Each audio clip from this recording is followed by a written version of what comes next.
Trápia vás tráviace problémy ako nadúvanie, pálenie záhy a bolesti žalúdka? Možno za tým stojí Helicobacter pylori.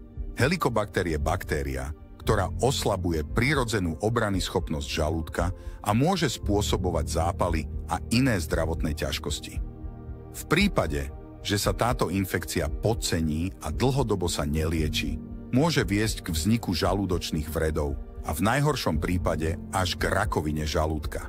Medzi hlavné príznaky infekcie patrí nadúvanie, zápach z úst, pálenie záhy, ťažké trávenie a bolesti či tlak v hornej časti žalúdka. Diagnostiku infekcie vykonáva lekár zavedením sondy do žalúdka, kde sa odoberie vzorka a laboratórne sa vyhodnocuje. Tento spôsob diagnostiky je síce nepríjemný, ale trvá maximálne 10 minút a jeho výsledky sú najpresnejšie. Druhou, príjemnejšou cestou je diagnostika pomocou domáceho testu na Helicobaktera. Test si môžete urobiť v pohodlí domova s presnosťou až 98%.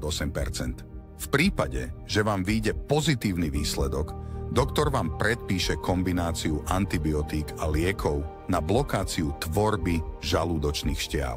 Pretože odolnosť baktérií voči antibiotikám je čoraz vyššia, môže vám lekár na podporu liečby odporučiť aj prírodné prostriedky, ako je napríklad Chiosca masticha, ktorá sa nachádza v produkte Masticha Active. Masticha je živica zo stromu Pistacia lentiscus, rastúceho na malom gréckom ostrove Chios. Na podporu zdravia žalúdka ju odporúčali už starovekí grécki lekári.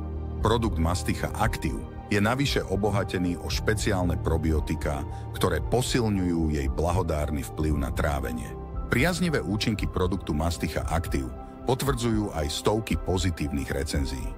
Prírodný produkt Masticha Active kúpite na mastichaterapia.sk.